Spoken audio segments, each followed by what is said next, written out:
Hello friends, पिछली video में हम लोगों ने टाइप्स ऑफ सॉल्यूशन के बारे में पढ़ा था। इस वीडियो में हम विलयनों की सांद्रता व्यक्त करने की विधियों के बारे में पढ़ेंगे, तो वीडियो को पूरा जरूर देखिएगा। और यदि मेरे चैनल पर नए हैं तो चैनल को अभी सब्सक्राइब कर लीजिए। ऊपर आई बटन पर क्लिक करके इसके पिछले वीडियोस को आप देख सकते हैं। तो वेलकम फ्रेंड्स, मेरा नाम है छत्रपाल सिंह राठौर और आप देख रहे हैं the best educational channel Nagarjuna coaching institute. तो चलो स्टार्ट करते हैं। चैप्टर 1 सॉल्यूशन पार्ट 2 विलयनों की सांद्रता व्यक्त करने की विधियां। इसके पिछले वीडियो में हम लोगों ने क्लासिफिकेशंस ऑफ सॉल्यूशंस के बारे में पढ़े थे, जिसमें unsaturated, saturated and higher saturated solution, concentrate and dilute solution, इन सब के बारे में हम लोगों ने पढ़ा था। तो विलयनों की सांद्रता को मुख्य रूप से 8 प्रकार से व्यक्त किया जा सकता है। उससे पहले समझते हैं कि सांद्रता होता क्या है। सांद्रता मतलब विलायक की निश्चित मात्रा में घुली हुई विलेय की मात्रा को विलयन की सांद्रता कहते हैं। मतलब यदि कोई विलयन है तो उसमें विलेय कितना ज्यादा घुला हुआ है, कितनी मात्रा में घुला हुआ है, वह उस विलयन की सांद्रता को व्यक्त करता है। ज्यादा घुला रहेगा तो ज्यादा सांद्रता होगी और कम घुला रहेगा तो कम सांद्रता होगी। इसे मुख्य रूप से 8 प्रकार से व्यक्त किया जा सकता है। पहला द्रव्यमान प्रतिशत यानी मास परसेंट, दूसरा आयतन प्रतिशत यानी वॉल्यूम परसेंट, तीसरा नॉर्मलता यानी नॉर्मेलिटी, मोलरता मोलेलिटी, मोललता मोलेलिटी, मोल प्रभाज मोल फ्रैक्शन, फॉर्मलता फॉर्मेलिटी, पार्ट प्रति मिलियन यानी पीपीएम, पार्ट पर मिलियन। तो इसमें से मुख्य रूप से आज हम लोगों को 4 पॉइंट को पढ़ना है। द्रव्यमान प्रतिशत को, आयतन प्रतिशत को और मोलरता को और मोललता को, इन चारों के बारे में आज हम लोग पढ़ने वाले हैं। तो वीडियो को बिल्कुल ध्यान से देखिएगा, क्योंकि आज मैं इसमें साथ साथ न्यूमेरिकल भी कराने वाला हूं। तो कहां पे समझ नहीं आता है उसको आप कमेंट बॉक्स में कमेंट कर दीजिएगा। पहला है द्रव्यमान प्रतिशत। 100 ग्राम विलयन में विलेय का जितना ग्राम द्रव्यमान घुला रहता है उसे द्रव्यमान प्रतिशत कहते हैं। किसका द्रव्यमान प्रतिशत? विलयन का। तो इसे एमपी से प्रदर्शित करते हैं। एमपी मतलब मास परसेंट। इसे समझने से पहले आपको कुछ संकेत याद रखने चाहिए। विलेय को ए से हम दर्शाएंगे, इसको हमेशा याद रखिएगा, नेक्स्ट वीडियो में भी ये काम आने वाला है। एकदम अभी से रट लीजिए। विलेय को हम लोग ए से दर्शाएंगे, विलायक को बी से दर्शाएंगे, विलयन को ए बी से दर्शाएंगे। जानते हैं ना, विलेय क्या हो गया ए प्लस विलायक क्या हो गया बी, तो क्या बनेगा उससे? विलयन बनता है ए बी। तो इस चीज को याद रखना है। तो विलयन क्या हो गया? A B. आयतन को हम लोग वी से दर्शाएंगे, वी मतलब वॉल्यूम। भार को वेट से दर्शाएंगे यानी डब्ल्यू। अणुभार को मॉलिक्यूलर वेट से, तो एम डब्ल्यू कैपिटल में रहेगा। मोलों की संख्या को हम लोग एन से, स्मॉल एन से दर्शाएंगे। और सूत्र भार यानी फॉर्मूला वेट, उसको एफ डब्ल्यू से दर्शाएंगे। और वहीं आता है तुल्यांकी भार, तो उसे इक्विवेलेंट वेट यानी कि ई डब्ल्यू से दर्शाते हैं। तो इन सब का आगे चल करके यूज होने वाला है। तो कैसे यूज होता है उसको आप आगे समझ जाएंगे और इसे अच्छी तरीके से आप लोग याद कर लीजिए। तो द्रव्यमान प्रतिशत एमपी इज इक्वल टू विलेय का भार ग्राम में बटे विलयन का भार ग्राम में। याद रखना है किस में लेना, हमको ग्राम में लेना है, गुणा 100। या हम लोग लिख सकते हैं एमपी इज इक्वल टू, अब यहां से देखिए ये कैसे यूज हो रहा है। डब्ल्यू क्या है? वेट है। किसका वेट? विलेय का वेट। विलेय मतलब सॉल्यूट का वेट, यहां पे दिख रहा है। सॉल्यूट मतलब विलेय का भार, ये हो गया। वैसे ही विलयन का भार, विलयन क्या है यहाँ पे? ए बी है। तो ए बी का भार यानी कि डब्ल्यू, तो डब्ल्यू ए बी हो गया इंटू 100। तो इससे हम लोग इस चीज को शो करेंगे। अब इसको हम लोग एक न्यूमेरिकल के माध्यम से समझते हैं। मान लो कि 90 ग्राम जल में 10 ग्राम नमक घुला हो, तो 90 ग्राम जल में कितना? 10 ग्राम नमक घुला हो। तो विलेय का भार यहां पे क्या है? विलेय क्या है? यहां पे नमक है, तो 10 ग्राम हो गया। विलयन का भार क्या है? विलयन का भार अब हम लोगों को टोटल ऐड करना पड़ेगा, क्योंकि यह जो 90 ग्राम है वो जल है, वो विलायक है। तो विलयन कैसे बनेगा? 90 प्लस 10 यानी नमक और पानी को घोलेंगे तब विलयन बनेगा, यानी 90 प्लस 10 इज इक्वल टू 100 ग्राम। ये किसका भार हो गया? विलयन का भार हो गया। तो इस प्रकार से विलयन का भार 100 ग्राम, विलेय का भार 10 ग्राम। अब इसको हम लोग सूत्र में मान रख देंगे। तो यहां पे सूत्र में मान रखे हैं तो क्या दिख रहा है? MP is equal to W A upon W A B into 100। तो MP is equal to W A का वैल्यू यानी विलेय का भार क्या था? नमक का 10 ग्राम, और विलयन का भार टोटल नमक और पानी दोनों का वजन कितना था? 100 ग्राम, गुणा 100।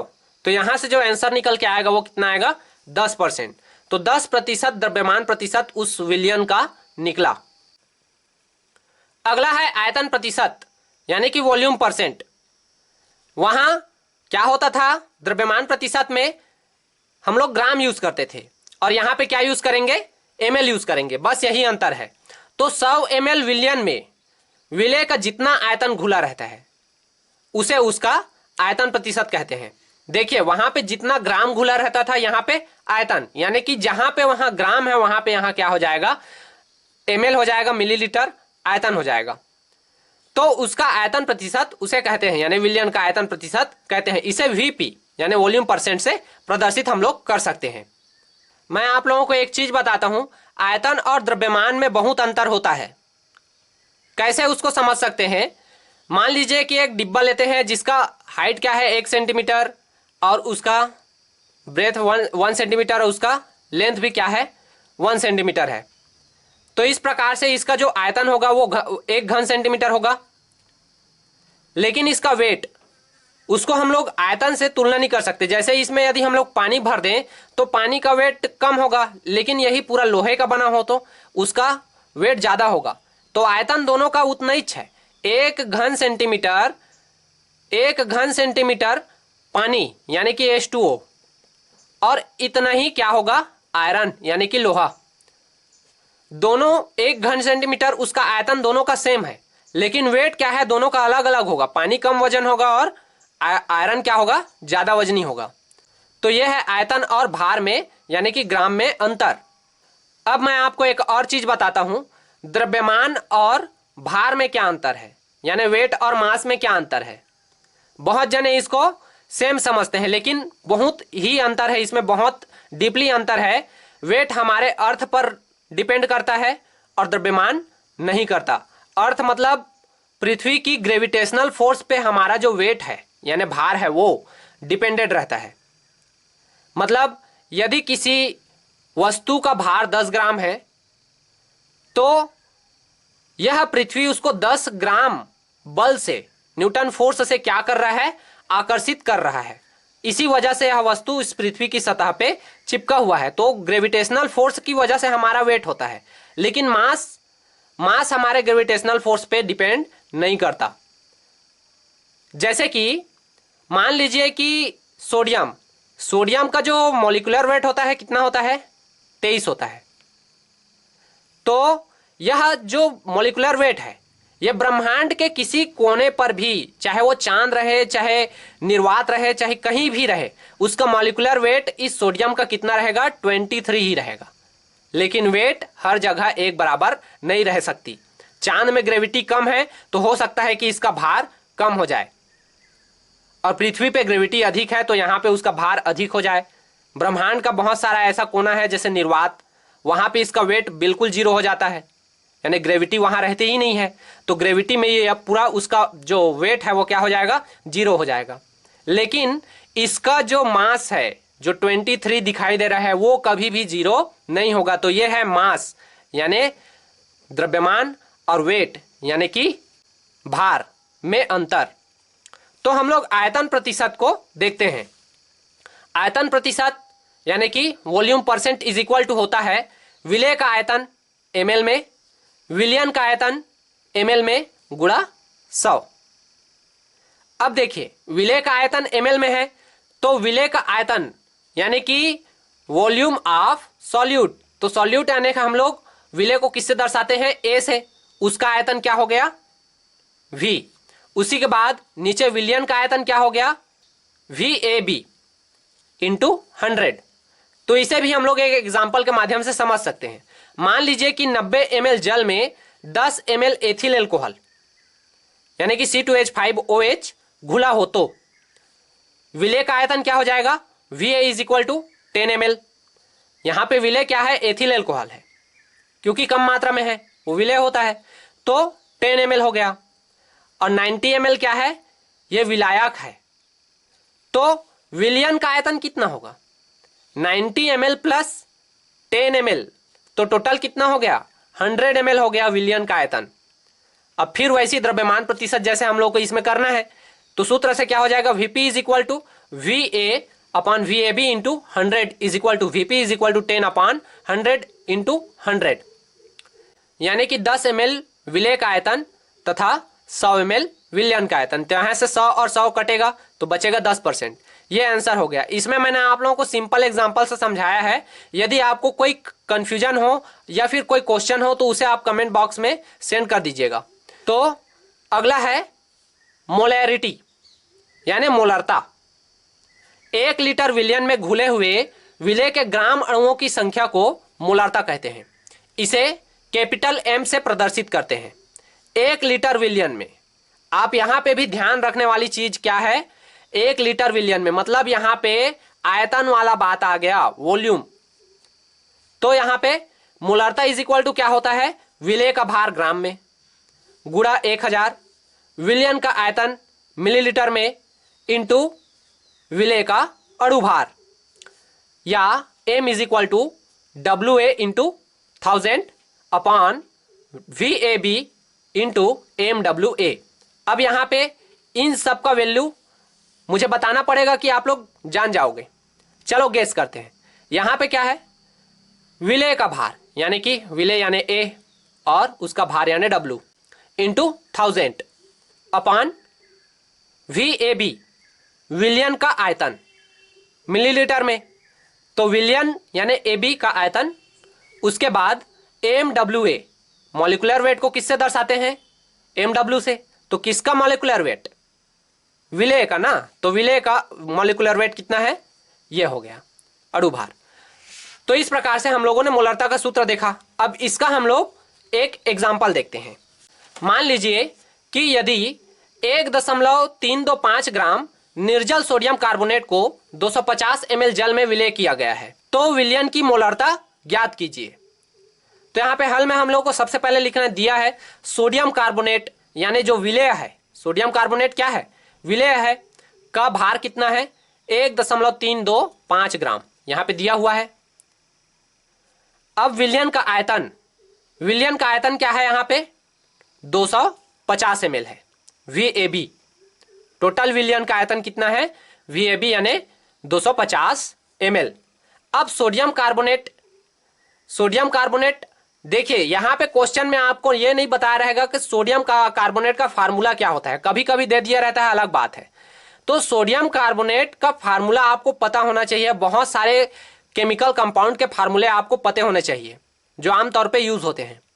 तो हमको ये चीज याद रखनी है, सोडियम कार्बोनेट का फार्मूला क्या होता है Na2CO3।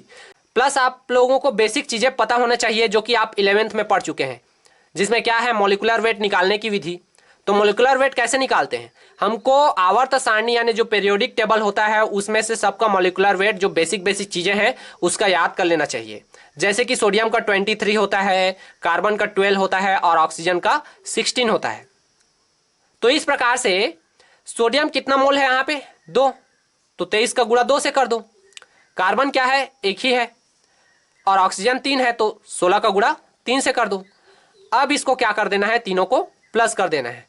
तो 23 2 जा कितना हो गया 46 और प्लस 12 और प्लस 16 3 जा 48 होता है। तो 8 to 10, 10 और 6 16 की 6 1 कैरी 4 1 5 6 और 4 10 कितना निकल गया 106 निकल गया। तो इस प्रकार से हम लोग क्या निकालते हैं, मॉलिक्यूलर वेट निकालते हैं किसी भी केमिकल कंपाउंड का। तो ये बेसिक चीजें आपको पता होनी चाहिए, और यदि नहीं पता हो तो कमेंट करिएगा, मैं इस पे भी एक वीडियो आप लोगों के लिए बना दूंगा बेसिक चीजों के ऊपर। तो सूत्र में हम लोग देखते हैं m is equal to WA into 1000 upon VAB into MWA, यही था हमारा मोलरता का फार्मूला। अब यहां पे हम लोगों को मान रख देना है WA इज इक्वल टू कितना है, विलेय का भार 1.325 ग्राम, ये हो गया गुणा 1000। विलयन का आयतन कितना है 250 ml, यहां पे रख दिए, और विलेय का अणुभार कितना है 106, उसको भी यहां पे रख दिए। तो जब हम लोग इसको मल्टीप्लाई करेंगे 10 यहां से कटेगा, तो 100 का 1.325 से मल्टीप्लाई होगा तो बन जाएगा 132.5 अपॉन 25 का 106 से मल्टीप्लाई करेंगे तो 2650। अब इन दोनों को डिवाइड करेंगे तो कितना आ जाएगा आंसर?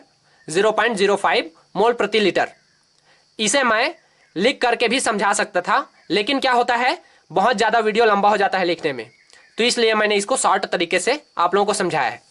अगला है हमारा लास्ट पॉइंट, मोललता। यहाँ पे मिस्टर्म नहीं है ना, ये मोललता ही लिखाता है, इस चीज़ को याद रखना। मोललता यानी कि मोलैलिटी। अब यहाँ पे दोनों में अंतर क्या है, मोललता और मोलरता में? मोललता को हम लोग किससे दर्शाते थे? कैपिटल एम से दर्शाते थे। किससे दर्शाते थे? कैपिटल एम से दर्शाते थे। लेकिन मोललता को हम लोग स्मॉल एम से दर्शाएंगे। मोललता हमारा ग्राम पे डिपेंड करता है, किसमें? द्रव्यमान पे। मोललता हमारा द्रव्यमान यानी मास पे डिपेंड करता है, और मोलरता आयतन पे डिपेंड करता है, V। और एक चीज आप नोट कर लीजिए, जो जल की मोललता होती है ना, जल की मोललता वो कितनी होती है? 55.56 मोल जल की मोललता होती है। इस चीज को नोट कर लीजिएगा आप लोग। तो यहां पे यही अंतर है, मोललता जो है द्रव्यमान पे डिपेंड करेगा और मोलरता जो है आयतन पे डिपेंड करेगा। मोलरता परिवर्तित हो सकती है, यदि इस पे ताप दाब का प्रभाव पड़े तो मोलरता परिवर्तित हो सकती है, किंतु मोललता पे ताप दाब का किसी भी प्रकार से प्रभाव नहीं पड़ता है। इस चीज को भी आप लोग याद कर लीजिएगा, क्योंकि पूछा जाता है मोललता और मोलरता में अंतर। तो मोललता को हम लोग स्मॉल एम से दर्शाते हैं। मोललता इज इक्वल टू क्या हो गया? विलेय का भार ग्राम में गुणा 1000 अपान विलायक का भार गुणा विलेय का भार, विलेय का अणु भार। इसको हम लोग लिख सकते हैं m is equal to WA। अब फिर वही वाला बात है, इंटू 1000 अपान WB। अब देखिए यहाँ पे विलायक का भार दिया है ना, तो विलायक क्या है हमारा? B था, तो B WBA हो गया, इंटू MWA विलेय का अणु भार, ये हो गया। एक चीज और आप लोग याद रख लीजिए, मोललता को हम लोग इस सूत्र से भी प्रदर्शित कर सकते हैं। कभी कभी आपको मोललता दे दिया रहे और मोलरता दे दिया रहे, जैसे क्वेश्चन में मोलरता को दे दिया रहेगा और बोलेगा कि विलयन की मोललता ज्ञात कीजिए, तो मोलरता के थ्रू आप विलयन की मोललता ज्ञात कर सकते हैं। अदरवाइज आप इसको यूज कर सकते हैं, इस फार्मूले को। तो दोनों ही फार्मूला आप यूज कर सकते हैं, जिसको मैंने यहाँ पे लिखा है m is equal to capital M upon WB। तो इसको भी एक एग्जाम्पल के थ्रू हम लोग समझ लेते हैं।